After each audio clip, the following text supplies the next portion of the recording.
So the government last week announced its four-stage plan, but there's no timeline. Doesn't give anyone any certainty, does it? Well, I disagree with that. What we have is a timeline now which gives a clear indicator of what there's no timeline. No, we have a clear four-stage plan which said if we meet benchmarks that we will transition now. I think the next stage now that we've got common agreement among state premiers is to outline the thresholds or triggers that will be met. And of course, because it should be focused on encouraging and incentivising Australians to go out and get the vaccine. And so I think if we introduce those triggers, it'll very clearly give an outline to Australians about how we can get to a new COVID normal. But you mentioned the word premiers there. They are the ones who still call the shots, though, aren't they? Well, of course they are. We live in a federation and we should have competitive federalism where decisions are made close to the people they serve. But our role as the federal government is to bring them together, to get them focused on what we need to do to open Australia up, and having trigger points that implement the different stages of the plan will focus their minds, but also, frankly, hold them accountable to the citizens that they're currently keeping in lockdown. The government, though, still can't answer the question of when those under the age of 40 can go and get a Pfizer jab. So where's the clarity there? Well, people are going to get them against stages as we we vaccinate other sections of the population. We've gone quite deliberately from the most vulnerable to the less vulnerable in terms of the risks of COVID-19. And as soon as we get the supply, we want people vaccinated. And so that's why those trigger points about moving through the different stages are so critical. Well, I mean, you've got to admit, though, there's some confusion, particularly amongst the under 40s. They're facing this decision at the moment. Well, should I go out and get an AstraZeneca jab, bearing in mind there's going to be 12 weeks in between two shots, or should I wait for Pfizer, even though there's no date, because there's a much shorter time frame in between the two shots? So there's a lot of confusion there too. Well, that isn't the only consideration, of course. Going back and looking through your previous medical history is an important basis to make the decision about which one you get. But I always took the view as soon as I could get one, I would get one. I would have preferred AstraZeneca, frankly, but because I got it before the ruling, I got Pfizer.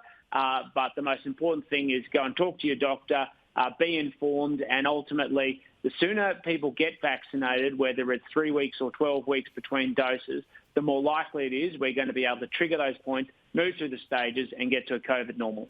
Innes Willox makes the point this morning that everyone should be offered a vaccine rather than there being this big magic number that everyone's talking about at the moment. Otherwise, we are hostage to vaccine hesitancy and deniers. That's what he says this morning. What do you make of those comments? Do you agree with him? I understand the sentiment he's making, and my hope is that Australians will show responsibility and go out and get a vaccine. But I don't think we should be operating on the idea of getting 100% vaccination rates, because we know that we'll be then hostage to people who choose not to be. Yeah. I think we've got to be sensible. I think we've got to be proportionate. And in the end, we've got to set thresholds that actively incentivise people, both because they can be met, but equally that people have to accept responsibility for themselves and our fellow Australians and understand that there are real consequences. The choice ultimately, long-term, is not between not having COVID-19 or a vaccine. It's a choice between a vaccine and what ultimately people will face, which is a choice about the spread part of the virus as we open up. So what is sensible? What is proportionate? Well, I think we've got to, I reckon, frankly, if we're going to move past the first target, it's got to be somewhere around, past the first stage, it's got to be around 60%. And then we've got to keep moving from there. But the objective should clearly be that people have a responsibility to themselves, they have responsibility to their fellow citizens, and as they meet that threshold, that then the cost ratio moves in favour of getting vaccinated for those who are more wary. Gladys Berejiklian has already identified a target of 80%. Do you think that's too high?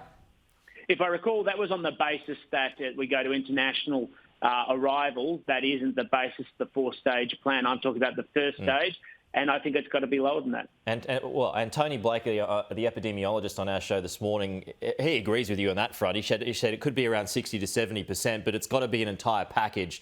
So you've got to have your contact tracing that is going to continue, and so people have to take on a lot of the responsibility themselves as well before we move to another stage. Is that something you agree with too?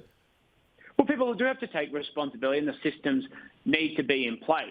But if we're going to go from move to the first stage and then on to the second stage, we've got to have realistic targets which are set, understanding that it encourages people to get vaccinated so they can be met, But in addition to that, that there is a practical reality for those who choose not to be, that they are obviously taking a serious risk with their health. And do you think kids have got to be included in the mix too by getting vaccinated? I'll leave that to medical professionals to make that decision, but it would seem to me that we're to date been focused mostly on Australians of adult age. And of course, we know that different variants have different impacts, so that will be obviously dependent on changing circumstances. Okay, Tim Wilson, good to have you with us. We'll talk to you soon. Thanks, Pete.